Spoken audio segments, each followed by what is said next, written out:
El tema que vamos a desarrollar, o bueno, una parte de la temática que vamos a desarrollar el día de hoy, tiene que ver con la función de las proteínas. En la vez anterior o veces pasadas hemos hablado de la importancia que tienen las proteínas y casi siempre las hemos asociado a todo este tema de músculos, de huesos, estructural, digámoslo así, a la función específicamente estructural. Pero las proteínas tienen funciones que van más allá de la simple estructura o de hacer parte de la estructura de los seres vivos, ¿sí? Dentro de las proteínas tenemos diversas funciones y son las que vamos a revisar el día de hoy con algunos ejemplos específicos. En primer lugar, y como es con la que más las asociamos, pues vamos a hablar de la función estructural. Desde la función estructural, entonces hablamos de dos tipos de proteínas, las que tienen que ver con la estructura celular y la que tiene que ver con las macroestructuras, es decir, los tejidos, los órganos, ya tejidos más visibles. A nivel de las células, a nivel microscópico, por decirlo de alguna manera, tenemos por un lado unas proteínas denominadas glucoproteínas. Esas glucoproteínas hacen parte de las membranas celulares y son las que se encargan de facilitar el transporte de sustancias al interior de las células. Son los que las reciben y permiten que las sustancias ingresen y salgan de la célula. Por esa razón, es como el tema que hay con los virus. Recuerden que la cápside viral es una cápside proteica. Entonces, si la célula interpreta esas proteínas como necesarias para el organismo, la cápside externa va a permitir que el virus se fije a la membrana celular y ya de ahí para allá, pues este puede hacer la inyección del material viral, ¿cierto? En ese sentido actúan las glucoproteínas, ¿no? Que son las de las membranas celulares. Y también a nivel de célula tenemos otras proteínas que se llaman histonas y estas hacen parte de los cromosomas, ¿sí? Ellas están en la conformación de los cromosomas, las histonas. A nivel ya macro, a nivel, digamos, de organismos más grandes o de organismos como tal, no de células, entonces tenemos que esa actividad estructural de las enzimas que hace es dar elasticidad y resistencia a los órganos y a los tejidos. Y entre esos encontramos varios ejemplos. En primer lugar, el colágeno. Creo que hemos escuchado hablar acerca del colágeno. Es una de las proteínas importantes en el tema de la piel, ¿no? Ayuda a mantener la elasticidad de la piel y también pues la tensión en el punto adecuado, ¿no? Con el paso del tiempo se va perdiendo el colágeno, entonces la piel va perdiendo esa elasticidad y se generan las arrugas, ¿sí? Por falta de esta sustancia que la produce naturalmente en nuestro organismo, pero que también se puede conseguir en algunos alimentos, particularmente, por ejemplo, la gelatina. La gelatina tiene un contenido en colágeno que ayuda a que esta sustancia se mantenga. La elastina, que es del tejido conjuntivo elástico, entonces hay algunas formas, sobre todo a nivel muscular, que se necesita la elasticidad. Entonces ahí tenemos esta proteína que es la elastina, está en el tejido conjuntivo, que es el tejido de la piel, del músculo como tal, y pues ayuda en ese proceso de elasticidad. Y la queratina ya la habíamos mencionado cuando hablamos de las estructuras secundarias. Y hay queratina a nivel de la epidermis de la piel, ¿sí? También tenemos queratina en el cabello y en las uñas. Entonces son eh, algunas proteínas que tienen función estructural, es decir, ayudan en la conformación como tal de tejidos, órganos y partes específicas de la célula. Ok, tomamos el apunte de la función estructural y ya pasamos a mirar otras funciones y otros ejemplos. En la siguiente diapositiva encontramos otras funciones diversas que tienen las proteínas. En primer lugar, tenemos la función enzimática. todas las enzimas son proteínas. Ahora Juliana al cuadrado nos cuentan los chistes ahora. Eh, Todas las proteínas, o más bien, todas las enzimas son proteínas. No todas las proteínas son enzimas, pero sí todas las enzimas son proteínas. Son la mayor cantidad de proteínas que existe. ¿Por qué? Porque recuerden que cada función metabólica que desarrolla nuestro organismo necesita una enzima diferente. Entonces tenemos muchísimas enzimas que hacen parte de esos procesos metabólicos y adicional, pues tiene que ser especializadas para cada proceso. Entonces son la gran mayoría, por eso de las enzimas. Vamos a hablar más adelante cuando veamos todas las funciones. Ellas básicamente, ya lo habíamos mencionado, son catalizadores biológicos, es decir, ellas se encargan de acelerar o desacelerar reacciones químicas que tenemos a nivel del metabolismo celular. Otra función de las enzimas es la función hormonal. Algunas hormonas son proteínas, como es o tienen naturaleza proteica, como es el caso de la insulina y el glucagón. Tanto la insulina como el glucagón son proteínas que se encargan de regular los niveles de glucosa en la sangre, ¿sí? Obviamente conocemos más la insulina, pero no es la única que tiene esta función. También hay otras proteínas que son hormonas, como en el caso de la hormona de la hipófisis, en la hormona del crecimiento, perdón, que es segregada por la glándula hipófisis, perdón. Y otra hormona que es la adrenocorticotrópica. Esas hormonas generalmente proceden de la parte renal, de la parte del hígado y riñones, y básicamente lo que hacen es sintetizar o generar corticosteroides. Los corticosteroides son sustancias químicas que el organismo necesita para toda esta parte de la regulación de grasas y todo esto que es lo que le corresponde al hígado y la depuración de toxinas que le corresponde a los riñones. Y también está la calcitocina, es otra hormona, también derivada de naturaleza proteica, que regula el metabolismo del calcio. Ustedes saben que el calcio es uno de los minerales, uno de los metales más importantes que necesita nuestro organismo a nivel de estructura de huesos, eh, am, a nivel de huesos, a nivel de dientes, por ejemplo. Y resulta que el calcio, cuando no se metaboliza adecuadamente, termina generando cálculos. Los cálculos es acumulación de calcio y puede generarse cálculos en la vesícula o puede generarse cálculos a nivel de las vías urinarias que generan problemas, digamos, serios, a veces inclusive hasta llevar a unas cirugías y dolores muy fuertes. La prolactina también, la prolactina es a nivel de o se produce, digámoslo así, es una de las hormonas que se produce cuando se genera el proceso de gestación, ¿no? Listo. Otra función que tienen las proteínas es la función reguladora, que se encargan de regular los genes y los procesos de división celular, como en el caso de la ciclina. Ustedes saben que la división celular tiene unos pasos que están determinados por la mitosis y por la meiosis. En medio de esos procesos hay proteínas que se encargan de regular. Y por otro lado tenemos la función homeostática. A nivel de la función homeostática, entonces hablamos del equilibrio, el equilibrio osmótico del organismo, entonces que el pH sea adecuado, que eh, digamos nosotros tenemos a nivel interno sustancias con diferentes valores de pH.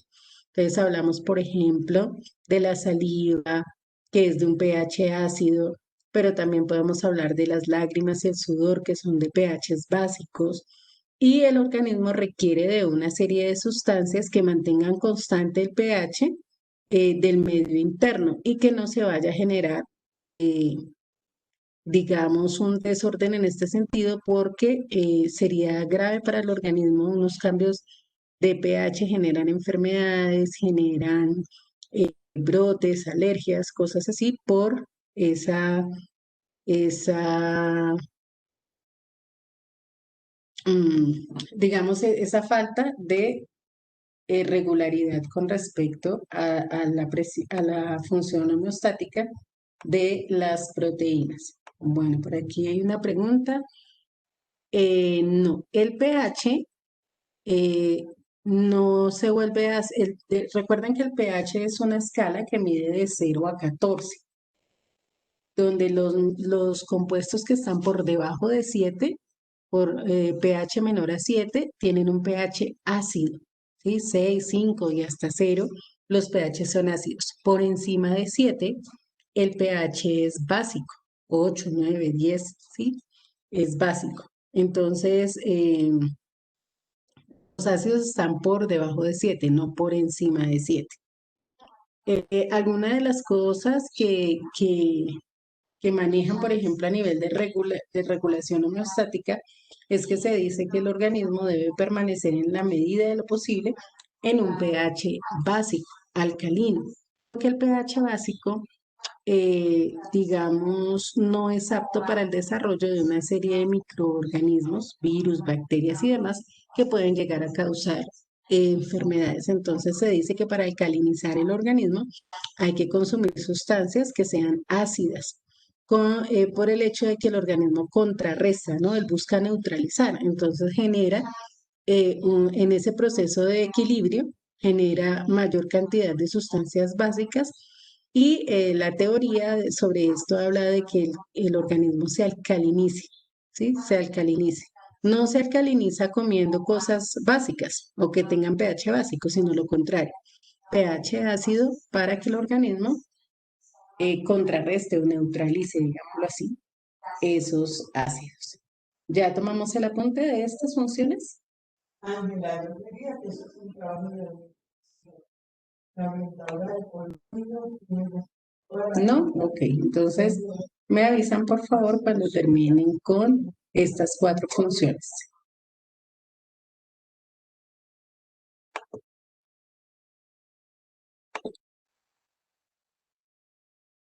Tenemos otras 2 funciones que son la función defensiva y la función de transporte. En cuanto a la función defensiva, los anticuerpos que nosotros generamos para defendernos de virus, bacterias y demás, también son proteínas, ¿sí?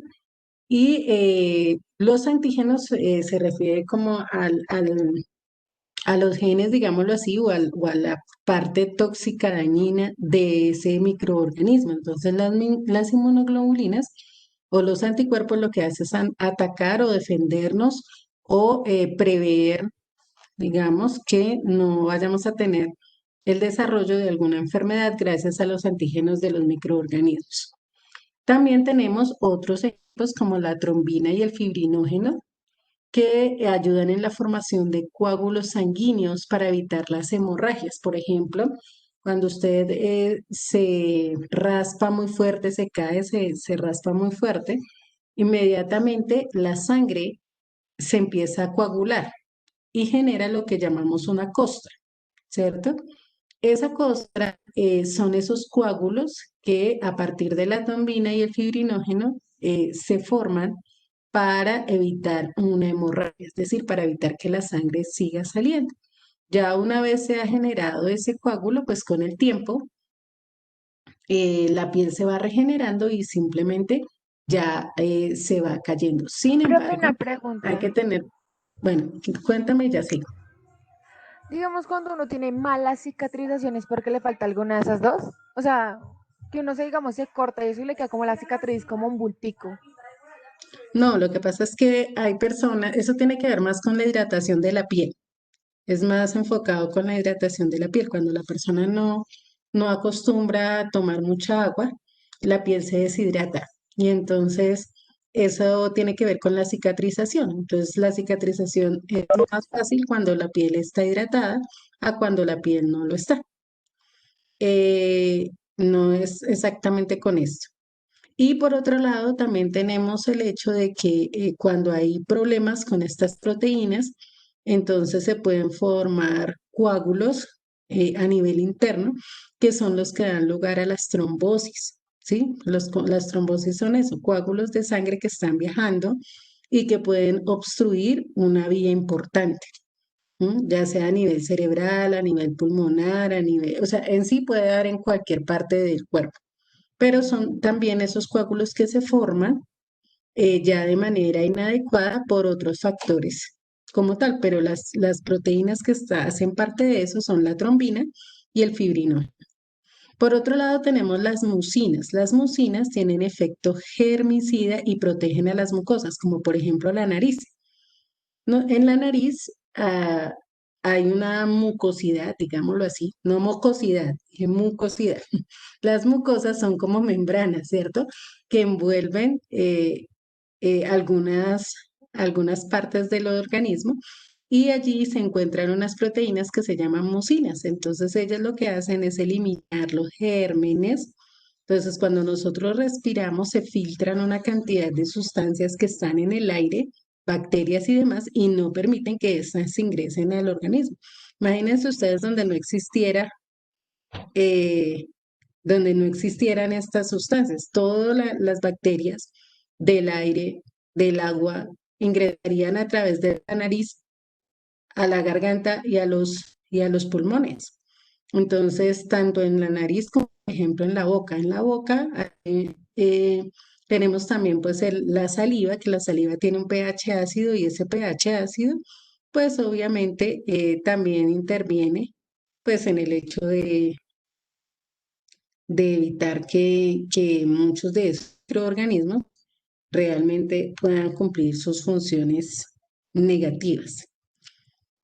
Bueno, tenemos toxinas que son bacterianas, que también son proteínas, ¿sí? La toxina que produce el botulismo es una toxina que es generada a partir de bacterias y tiene una naturaleza proteica. Los venenos de las serpientes también tienen naturaleza proteica y básicamente pues estos organismos las fabrican como funciones defensivas, ¿no? Eh, en el caso, por ejemplo, de las serpientes, en algunos casos no es defensivo, sino de alimentación. Entonces, lo que hacen es inyectar esas toxinas en sus presas para ellas tener, pues, su alimento. Y en el caso de algunas bacterias o de algunos otros organismos, generan esas toxinas que son proteínas o tienen naturaleza proteica para que las personas, pues, o sea, para que los depredadores o para que los organismos que pueden llegar a causarles daño, pues terminen siendo afectados y no lo hagan.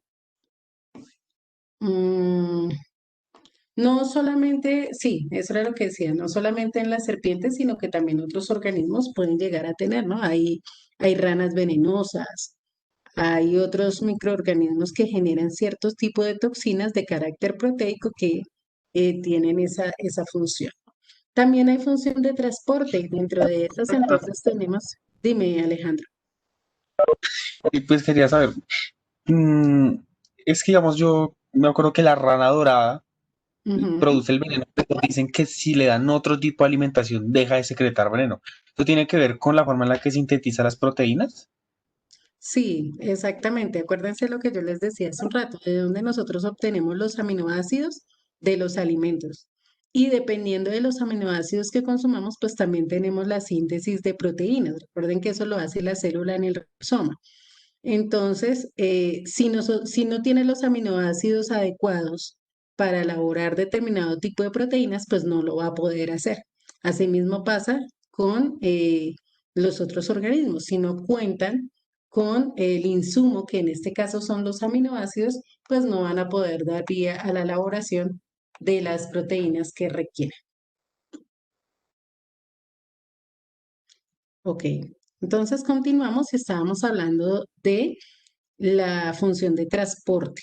En cuanto a la función de transporte, ahí tenemos la hemoglobina que es una proteína de carácter cuaternario, de estructura cuaternaria, y su función es transportar el oxígeno en la sangre de los vertebrados. Solamente estamos hablando de la sangre de los organismos vertebrados. En los invertebrados no hay hemoglobina, hay hemocianina. La hemocianina es la que se encarga de hacer ese transporte a nivel de los invertebrados, ¿sí? ¿Y el transporte de qué es? De oxígeno.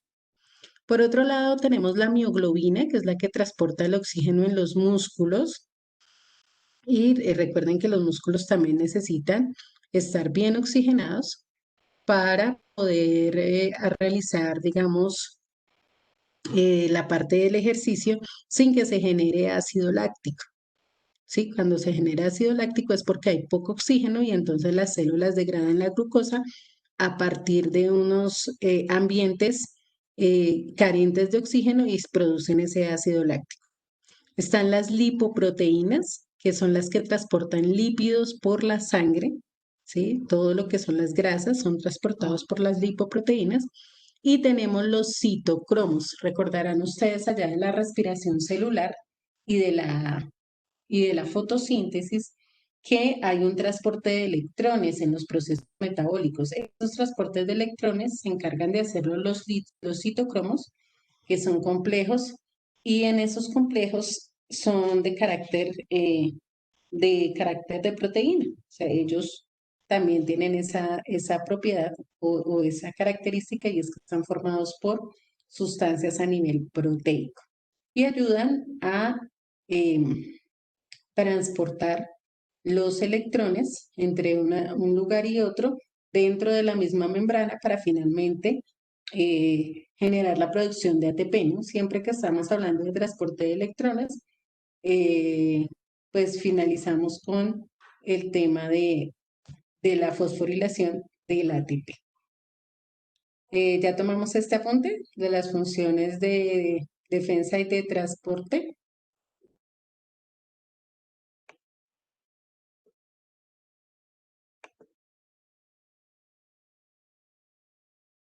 Ok. Me avisan por favor para continuar.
¿Listo? Continuamos.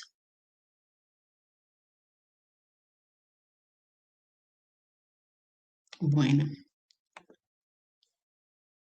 dentro de las siguientes funciones, entonces encontramos la función contráctil. Esta función se da sobre todo a nivel muscular y tienen que ver con el movimiento, ¿cierto? Están asociadas al movimiento. Hay dos proteínas, en este caso la actina y la miosina, que son las que se encargan de la contracción muscular. Entonces, la presencia de estas proteínas permite que podamos tener movilidad en nuestros músculos. Y esa misma función de movimiento la cumple una proteína que se llama dineína en los cilios y los flagelos de las bacterias. Sí, recordemos que, bueno, las bacterias y también ahí encontramos protozoos que también tienen cilios y flagelos, los hongos microscópicos también tienen algunas estructuras que utilizan para el movimiento. Esas estructuras están eh, formadas por proteínas también. Y por otro lado tenemos la función de reserva, es decir, de guardar o almacenar nutrientes. ¿Cuáles son esas proteínas? Entonces está la ovoalbúmina, que es la de la clara del huevo, la gliadina, que es del grano de trigo, y la ordeína, que es de la cebada. Ellas son reservas de aminoácidos y en el caso particular de estas proteínas, pues ellas lo que hacen es reservar esos aminoácidos en el caso de la ovoalbúmina para el desarrollo del embrión, ¿cierto? Recordemos que todo huevo es un pollito que no prosperó. Entonces, básicamente, la albúmina del huevo, es los aminoácidos, las proteínas que se estaban guardando allí para el desarrollo de ese embrión. En el caso del trigo y de la cebada, pues básicamente es dentro de la semilla, ¿no? Es para la conformación de una nueva planta. En el caso tenemos también una función de reserva, que es la de la lactoalbúmina de la leche. ¿Sí? Entonces, ella también tiene esa función de reservar aminoácidos para pues la posterior alimentación como tal.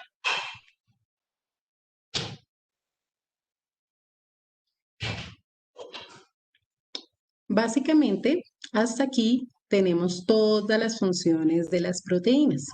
Entonces, retomando, entonces tenemos función estructural, tenemos función de transporte, tenemos función defensiva, enzimática, contráctil, de reserva. Tenemos también la función hormonal, ¿cierto? Las que son como hormonas, las reguladoras, que son las de la homeostasis. Bueno, creo que se me escapa alguna, pero es para que veamos que simplemente las funciones de las proteínas van más allá de ser solo estructura, de ser solo parte de la estructura. También en la parte de la división celular que también habíamos mencionado, que estaban allí involucradas. Entonces, las proteínas tienen muchas características y muchos usos como tal. Les decía yo que las más numerosas de ellas y de pronto en las que nos vamos a enfocar un poco más porque de ellas ya hemos hablado en otro momento, son las enzimas. Las enzimas tienen una función ya lo habíamos visto antes, ellas se encargan de ser los catalizadores biológicos en todas las reacciones de orden metabólico. Y de acuerdo a esto, como son las más numerosas, ellas tienen una clasificación según el tipo de reacciones en el cual se vean involucradas. De esa manera, pues las enzimas se clasifican en 6 grupos. ¿Cuáles son esos 6 grupos de proteínas?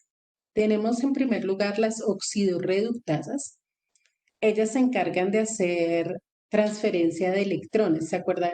Bueno, recordarán ustedes y si no lo recuerdan, en este tiempo lo estamos trabajando en el pre-ICFES, que existen unas reacciones que se llaman de oxidorreducción.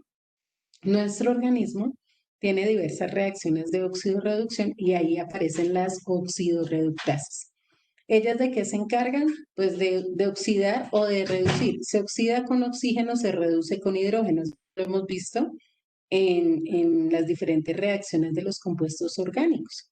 Y básicamente en los diferentes procesos que hemos visto en la fotosíntesis, en la respiración celular, ahí hemos encontrado algunas oxidorreductasas. Por ejemplo, la exoquinasa es una de esas oxidorreductasas, las hidrogenasas que también las hemos visto, que proporcionan átomos de hidrógeno cuando se forma el NADH o el FADH. Ahí tenemos hidrogenasas que también pertenecen a este grupo, al grupo de las oxidorreductasas. Por otro lado, tenemos las transferasas y ellas, como su nombre lo indica, van a transferir grupos funcionales entre sustratos, es decir, van a transferir un elemento o varios elementos o un grupo de elementos de una sustancia a otra. Entonces encontrábamos transaminasas que lo que hacen es transferir grupos amino, las fosfotransferasas que nos servían para la fosforilación y desfosforilación del ADP y del ATP. Ahí tenemos fosfotransferasas y las quinasas que también nos permiten generar transferencias de una molécula a otra.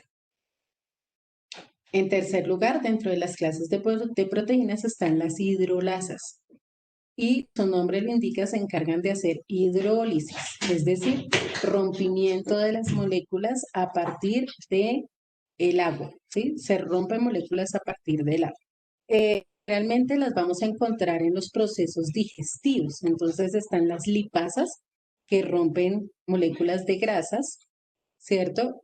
Están las glucosidasas que hidrolizan azúcares.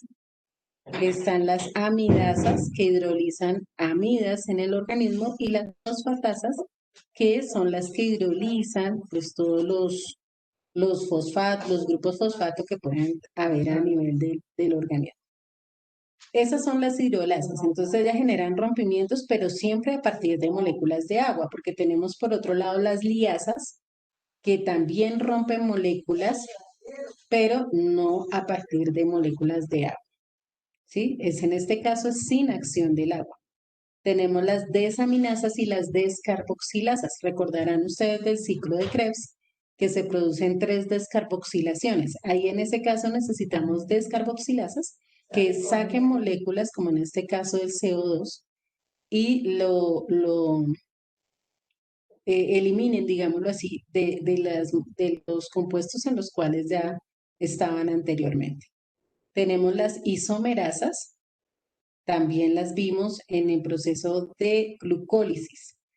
Ellas se encargan de transformar un sustrato en otro. Entonces, por ejemplo, la glucosa 6-fosfato, cuando se convierte en fructosa 6-fosfato. Entonces, ahí lo que interviene es una isomerasa. Recuerden que la glucosa y la fructosa tienen exactamente la misma fórmula molecular, pero la estructura es diferente, ¿sí? La estructura es distinta.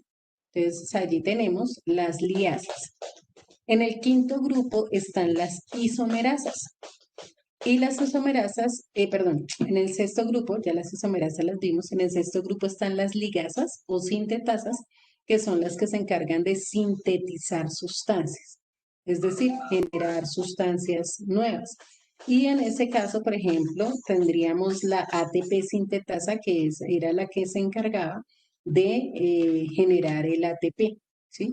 Siempre las ligasas se encargan de unir moléculas y van a necesitar ATP porque recuerden que se necesita energía para poder unir moléculas, para poder sintetizar, para formar moléculas, se necesita ATP. En cambio, cuando es para degradar las moléculas, pues no se requiere ATP, sino que por el contrario, se libera energía cuando se degradan las moléculas. Entonces, ahí tenemos los 6 tipos de enzimas que podemos tener. Tomamos el apunte si lo quieren manejar en cuadro, si lo quieren manejar sin cuadro, no hay inconveniente, ¿sí? Entonces, ustedes allá, cada quien elige cómo toma el apunte.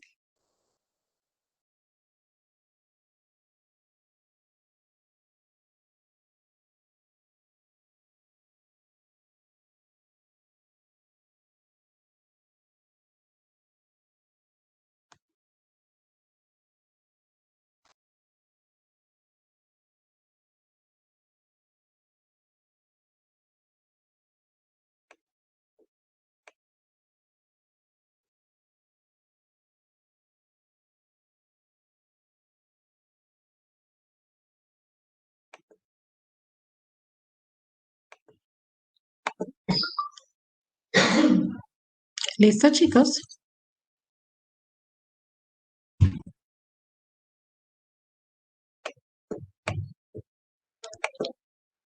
Bueno, entonces por hoy quedaríamos hasta aquí. Nos encontramos nuevamente dentro de 8 días para hablar acerca de algunas características importantes con respecto al trabajo que hacen estas enzimas. Bueno, que tengan excelente resto de día, chicos, que descansen. Estudien por favor para las evaluaciones. Nos hablamos la próxima semana. Dios los bendiga.